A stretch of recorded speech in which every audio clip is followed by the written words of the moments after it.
I'm your host, Rob Richards. I am so excited for today's guest. I am joined by someone who truly needs no introduction in the world of fitness, Nicole Wilkins. She is a 4-time Figure Olympia Champion, a trailblazer in women's strength training, and one of the most respected voices in the industry when it comes to building muscle, staying consistent, and leading by example. We're going to be talking training, especially at home, what keeps her pushing forward, and the mindset that it takes to stay strong long term. Nicole, it's great to have you here. What a great introduction. Thanks for having me. Absolutely. You've done all the hard work. It was easy for me to introduce you that way. Listen, I know you've got a lot going on in your life. I've got some great questions lined up. Why don't we just jump in and get started on the first question? Okay, I want to talk about training. You've got a decorated career. You've been training and competing for years. I want to know what originally drew you to strength training and what's kept you so consistent over these years. Well, I think I started actually weight training, lifting with weights when I was around 15-ish years old because I was a gymnast for my entire young years from around 7, 8 until I graduated high school. And then I coached it after. But during those years when I was 15, 16 years old, I had multiple knee surgeries. And that is when I started doing more strength training and rehab to keep my body strong so that it helped me get back into gymnastics sooner.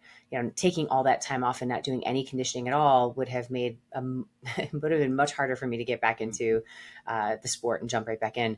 So I would go into the practice every single day. It was 5 days a week, and I would do 1,000 crunches to start out with. And obviously it wasn't just crunches. It was like all different types of ab stuff. And then I would ride the bike for, 20 to 30 minutes. And then I would do upper body strength training and a lot of calisthenics, of course. So I started to see more of my body changing shape at that time. Like I started seeing more definition and I could feel my body get stronger. And it helped tremendously when I was able to get back into doing more skill work when I was cleared from the doctor. I think what has kept me consistent all these years is just truly the fact that I love it. I think I really I enjoy the process. I enjoy challenging myself. I enjoy the way it makes me feel. When I don't train for multiple days in a row, I can definitely feel the difference. And I just want every woman to feel that way as well. So, yeah. Yeah. Wow. I know when we've been speaking in the past before, we've been talking about your competition background. I think you said like 17 years you were competing on a professional level. I mean, like literally half your life at that time on the sort of the biggest stage in terms of bodybuilding and women's physique and figure, the Olympia. Let's talk about that for a minute. How did you see your body evolve, I guess in the early years, when you were sort of making all of those improvements? And then was there a time when you kind of felt that your body was no longer making the same improvements that you once were? And how was that from a mental aspect for you? Well, my gymnastics career ended when I was a senior in high school. I knew I wasn't going to do collegiate gymnastics. I missed out on the recruiting years during the times I was recovering from having knee surgery. And if I was honest with myself, I really just didn't want to do it for another 4 years. I did high school track. And then at that time, I wanted to find something else to keep myself motivated. And I went to the Arnold Classic, or Arnold Sports Festival, as it is known now, professional fitness competition finals my senior year in high school, because I was actually competing as a gymnast there. And I was like, I totally want to do this. This is so up my alley. I love the way that women looked. I love the muscle on their frames. I could utilize my gymnastics background to put the routines together. So when I graduated from high school, my freshman year in college, I found a local bodybuilder that helped me get ready for my first show. I prepared for it in, I think, 6 to 8 weeks. It was a very short period of time. I had the knowledge of the strength aspect from doing strength training for my entire high school years. My gymnastics coach was actually a alternate at the Olympics in powerlifting multiple times. So he helped me with the foundational movements, making sure that I was doing things right. The nutrition part was really what I needed more help with. But yeah, I started out my first show was in 2003. And yeah, my competitive career in the sport of fitness and figure was a total of 17 years, which is way longer than most competitors last. I think what is the average, like 4 or 5 years, maybe. Right. So it was a long career of lots of highs and lows. And I wouldn't take back any part of it. You know, it taught me lots of life lessons. And yeah, in those 17 years, I did win 4 world titles. And it was a great experience looking back on. Congratulations. I remember seeing those early years and watching your competition career just grow and go from strength to strength. So it's incredible what you've been able to achieve. Thanks. You've also gone through, as have I, the sort of the advent of social media and how that's impacted motivating people, inspiring, educating, but also on the other hand, a lot of mistruths, I find. So let me ask you this. What do you think is one myth related to women and training or fitness in general that you wish would just go away? Oh my gosh, I think the list is really long. But I think, I mean, going back to your comment about social media, my first social media account was Facebook when I was in college. When I was in college, you had to have a college email address in order to have an account. And, Wow. you know, when Instagram came, it was much different than it is now. You just had to post selfies and you were fine.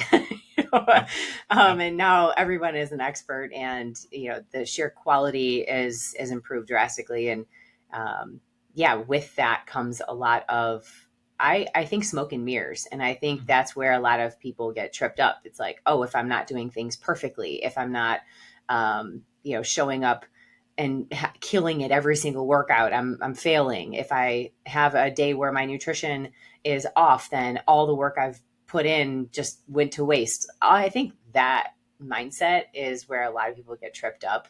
And I think I wish that would go away, because you don't have to be 100% 365 days a year in order to make progress. You have to be, on target 85% of the time and enjoy life in the process. So it's going to be, your results might take a little longer to get, but you're going to enjoy it and sustain it a whole lot more than if you were to just crash and burn. Absolutely. Yeah. Spot on with that smokes and mirror. It's exactly that. People want to paint a picture of the life that they want you to see them living. And the reality is they're probably spending more time creating that kind of smoke and mirrors and illusion than actually doing the necessary work. So I've always found that interesting. Most people aren't going to be posting a ton of selfies that don't look good to them. They're not going to be shooting themselves with the angle that they don't feel comfortable in. So I think that, pros and cons of social media for sure.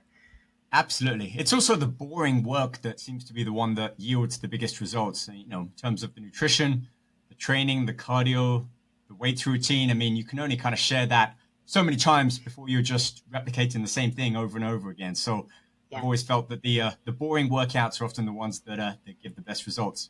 Yeah, I mean, I'm sure you can relate to that 100% with people who are asking you questions on, so what does your diet look like? And what does your training look like? And you're like, well, every week I do some squats and I press and I pull and I eat a lot of protein. It's a lot of the same foods. There is something about embracing the boredom. I mean, every single sport you can look at has that similarity. Basketball players go in and they constantly dribble and shoot the ball. Like, you're not going to try to reinvent that. So you got to embrace that a bit. Yeah. I always tell them I've got a video on YouTube that's about 12 years old now, and not much has changed from that. Go check it out. And pretty much doing the same thing. Speaking about evolution, you've talked about your career, your stage, the training aspect of that. You've kind of gone from one top of the world into another, which is being a mother, which is, I can only imagine, a whole job and career on its own. You've got 2 beautiful young children now. How has your perspective on training, your training itself as well, and just your mindset with your health and fitness evolved over time? Kind of towards the end of the competition career, during the pregnancy stages, and then the point that you're at now? Yeah, when I retired from the stage, I knew it was the right time for me to move on to the next phase or chapter of my life. I my placings were steadily declining, and new younger girls were coming up, and they were taking over. And I was like, okay, you know what? I'm gonna go out on my own terms here, and I felt really good about that decision at that time.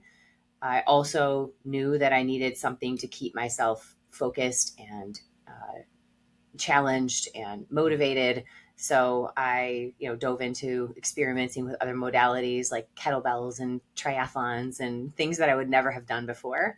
I had a fear that it was going to change my physique in a certain way. And yeah, I got pregnant with Harper and during COVID. At that time, things have evolved quite a lot over the last 5 years with just the knowledge, I think, when it comes to lifting and strength training and core strength and pelvic floor strength from that time. And what I learned through that process made me realize how much I didn't know about that, and how much of a disservice I was probably how much of a disservice I had to all of the women who I had worked with prior to, who had kids or were planning on having kids, or who were pregnant at the time. So I got pre and postnatal certified, and even talking to my physician at that time, asking what I could and couldn't do, what I should avoid and do more of when it came to things that I was doing in the gym, it wasn't a very clear answer. It was do what feels good. And then there was still some of the myths of, don't let your heart rate go above a certain point, and make sure that you are not eating, sushi, and make sure that you don't have a barbell on your back, which I understand a lot of that is very blanket coat. It doesn't apply necessarily to every single woman. And having the knowledge behind what the choices that I made me feel more confident that I was doing the best during that phase. And also I was able to relate more to women who were experiencing that too.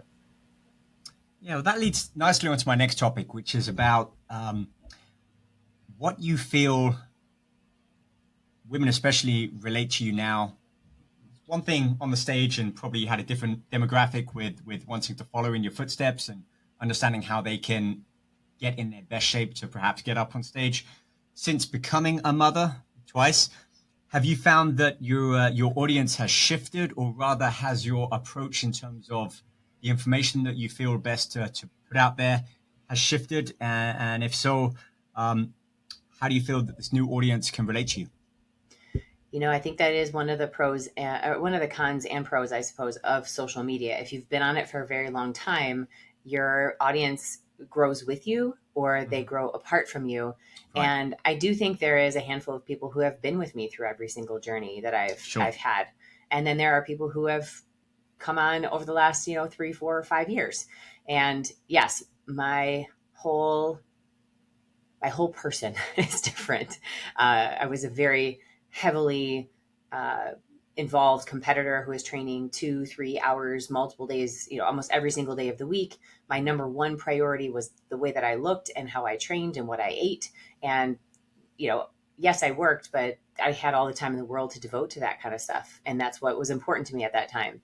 And fitness is still a huge part of my life, but it has evolved. And I now know that, strength training is number one for me. If that's all the time I have to devote to lift or to exercise, it's going to be with weight training. I still devote the time, but I'm not doing, 2-hour sessions of cardio anymore in a day. I still prioritize nutrition, but I also have more variety in my food. I'm not afraid to eat certain things. That mindset has changed.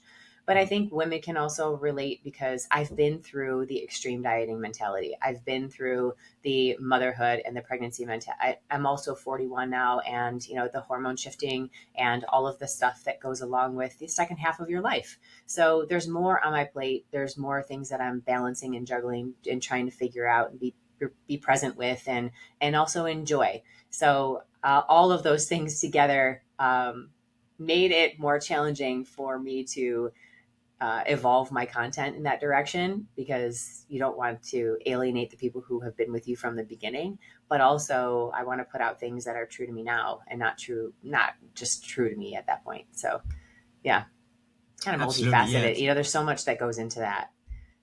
it's a journey, isn't it? And I think social media resonates the loudest when we're taking people along with our journey, and especially for those such as yourself who really are just, I mean, I use the word trailblazer in the opening statement. I mean, that applies. I mean, you're continuing to progress and evolve, and you're taking many of your audiences who has been with you since day one along with you, and that keeps that intrigue. It keeps the relatability factor there, and I think there's a huge transparency factor where people are really genuinely interested in the information you're putting out because they see you following it. I mean, you're living that lifestyle, you're walking the walk, you're talking the talk, and as we mentioned, so many people I think are just sort of talking the talk without actually showing the journey themselves. So, speaking of journeys, you've built an incredible community, especially amongst women. I've seen you do these really great transformation challenges, both online and in your training facility. So let's talk about that. What do you feel is perhaps the biggest obstacle for men and women, but I guess perhaps more so women, coming into a gym, a workout, kind of reimagining their health and their fitness into a healthier lifestyle? What are some of the biggest obstacles that you found, and how have you been able to help them overcome them? I think one common theme that I find a lot is this all or nothing. It's the consistency that people are lacking. The mentality is, okay, I haven't trained in a while, and what I did before worked really well, so I'm going to apply that now, even though it might not fit their life now. They might be comparing themselves to what worked 10 years ago. And also, in combination with that, if it is too much too fast, you're going to hit a wall. So if you haven't trained at all and now you're going into the gym and you're going to do 6 days a week, like 3 or 4 days would have been much smarter of an approach, and probably more realistic to maintain versus going all in and then not being able to keep up with it, feeling like a failure because you set this expectation for yourself that you weren't able to follow through with, and then going back to square one again. So I think that applies to so many areas of fitness for women and for men. I mean, it's not just women. You've got this cyclical thing. It's like, I'm all in, I'm all out. I'm all in. Life happened. I got injured. I got sick. I went on vacation. I'm all out again. And now I got to get my motivation back to get all in again. But if you just stay in the game, even if it's a little bit less than what you think might work, you're going to see results, and you're going to be able to keep it up and not be so frustrated with starting and stopping. Yeah, that's great advice. I kind of look at it like people think of as more is being better, but better is better. Definitely that the quality over the quantity aspect when it comes to their health. Speaking of training and quality, let's talk about differences between commercial gyms and, I guess we can call it, home training or solo training. I know you've got a few pieces of Powertec at I call it a home gym. It's a training facility, your own sort of training gym. Is that kind of more on terms? Yeah, I have a home gym in the garage, but we definitely souped up our office space here. Souped up, yeah, that's for sure. What would you say are some of the biggest differences between training in a commercial gym? Yes, you've got the variety of all these machines, and it's kind of just turnkey. You can go in, bounce from one machine to the next. But there's also a lot of noise, figuratively as well. A lot of people in there, a lot of traffic. It's often hard to get in there, especially if it's after work or before sort of the morning rush hour. Compared to training at home or at your studio gym, which I've always found it the biggest challenge to be that sort of the motivational aspect. However, since I've started to see more and more improvements in my own training, now that I'm 41 and pushing for my best, that kind of self-motivation really does come from seeing the results that is, again, result driven from the work that we're putting in. So what have been some of the differences you've experienced from the commercial gym and training solo on your own? Yeah, I love them both. And, after COVID, that was the first time in my life where I stopped my gym membership because we built our facility here, and it didn't make any sense for me to bounce. And now it's making more sense. I actually have considered getting a membership again, but just because I enjoy the vibe of working out around people and pulling inspiration from other people. And also there's, I guess, a little bit of arrogance associated with it too, where you feeling really strong, you feel really good about yourself, and confidence. Yeah. Right. So, I don't know. I've always really enjoyed the vibe of a good gym. So I think that's something that I love about the gym, the variety of equipment, of course, training at home or in your own space without anyone else there. You can crank up the music, you can wear whatever you want, you can do it at any time. So there's that benefit too. But yeah, I agree with you. Like, momentum is what creates motivation, not the other way around. Yeah.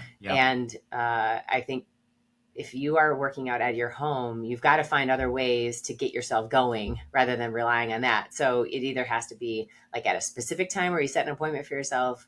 You also have maybe something that you can stack with it that you look forward to doing, like creating a new playlist or listening to a book on Audible or having a show on your TV that you can only watch when you go to the gym, where you're making it something that is a non-negotiable. And that is really challenging for people in the beginning, for sure.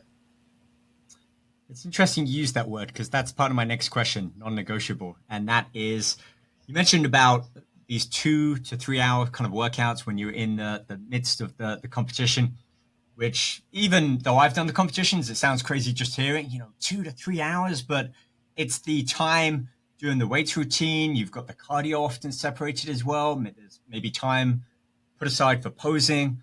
Plus there's the whole nutritional aspect and food. And it consumes so much time throughout the day that it really kind of does have to be a full-time job. But now that you've got all of these other accolades going on, your community, the work, your family, of course, time is obviously of the essence. So if you are short on time getting a workout in, what would be some of the non-negotiables when it comes to exercises and your approach to training?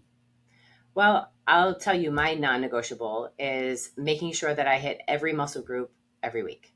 So that could be one total body workout. It could be an upper body, lower body if I'm doing 2 days. It could be a push-pull legs if I'm doing 3 days, or it could be even more broken down into 4 or 5, depending on the week. So I just always use that as my goal every week, just to make sure that I hit every single muscle at least once. Yeah, I love that. Same with me. It's still that kind of old school mentality of doing what the pros did back when we were younger. And again, the results speak for themselves. I want to touch upon recovery quickly. And that is, what would be one piece of advice when it comes to recovery that you wish you had known when you were in the early stages of your training career? Well, I think that as you age, the warm-up becomes crucial. You can't just jump into your first working set. Your risk of injury is like tenfold, at least for me. But also I don't move as well if I don't have that warm-up. So, I guess that's the pre-recovery, prepping your body in the right way before you start to add more load. But I think more of the mobility, because as we age as well, we are sitting, we're sedentary, we're not walking or moving our body as much unless we have that dedicated time to it. And I think doing more of the mobility stuff, if you're watching TV, bring out your foam roller. If you're sitting at your chair, do some stretches in your seat. If you are at your desk all the time, maybe you can get a walking pad and just like move your body more. So the mobility aspect will help you, keep that circulation. It'll keep your range of motion better. You'll have better quality workouts. You will have reduce delayed onset muscle soreness and recover faster from your training. It'll just feel better too. So I think those are the things that I probably wish I would have devoted more time to when I was younger. Same. I love my foam rollers. I use them. There's a certain naivety, I think, when we were younger, that we can just get away with so much more. And perhaps kind of a blissfully unaware that because we didn't know, we weren't seeing it on social media. There wasn't really social media around in those beginning years. And what people would put in magazines was really just these, exaggerated 3-hour long workouts that we would kind of blindly follow along, and they were just kind of filling pages. And so I do think that when you're younger, you recover faster too. So we were able to get away with more absolutely, of that. yeah. But both with nutrition, we could eat more.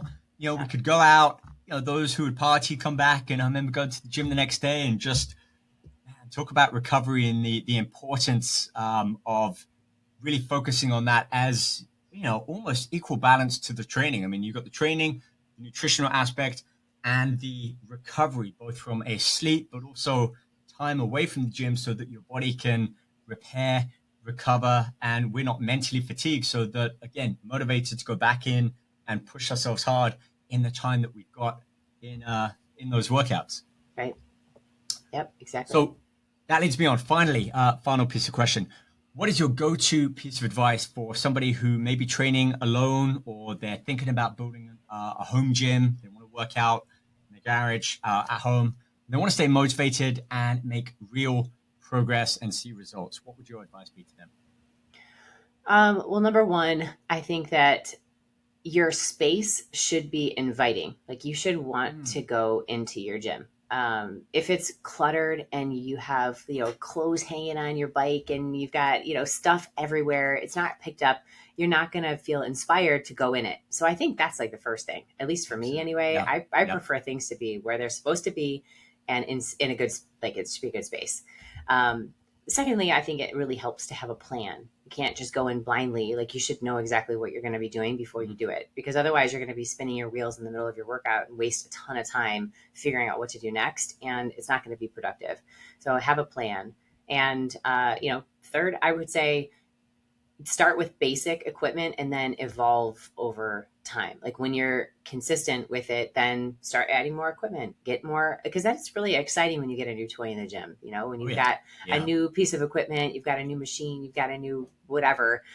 There's so many accessories that you can get now, and that makes the space even more fun to be in. So, speaking about plans and programs, training advice, where can people find out more about what Nicole Wilkins is up to these days, along with any of the challenges and even any in-person training opportunities that you might offer? Yeah, we do 6 challenges a year, and you can find out all the information at NicoleWilkins.com. I would subscribe to the newsletter because you'll get first notification if you are, and all the other stuff that we have going on. We do have a membership where we post up new workouts every single week. There's monthly workout programs you can follow. There's nutrition advice, there's motivational advice, there's hundreds of recipes. We've been doing that for over 10 years. So you can imagine how much workout content is in there. You can just you can search shoulder workout or push workout or leg workout, dumbbell only, band only, body weight, 30 minutes. You can customize it however you want. So that's, less than $10 a month, and I think completely worth every single dollar, of course. And then we run Empower Fitness camps too, but we don't have any calendar dates for 2025. So stay tuned for 2026. And that's where you can find me. Instagram and Facebook are where I'm primarily active. Instagram is Nicole M. Wilkins, and then Facebook, just search Nicole Wilkins and you'll find me. Yeah, I don't think people truly realize that for what they spend on a couple of cups of coffee each month, the treasure trove of information, knowledge, and, tried and tested programs that, obviously yourself and people alike have built up through decades of their own experience and training. So that's always my advice. I mean, do it for 6 months, do it for a year, let the progress and the results speak for themselves. I mean, it is money that it's not like you're buying a new TV and you're just going to sit on your backside and waste hours each evening. I mean, you're really getting your bang for your buck. So go check that out.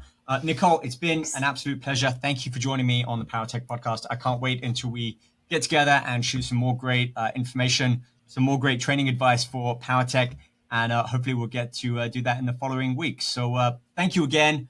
Can't wait to catch up soon, and all the best. Take care. Thanks, Rob. Yep, you too.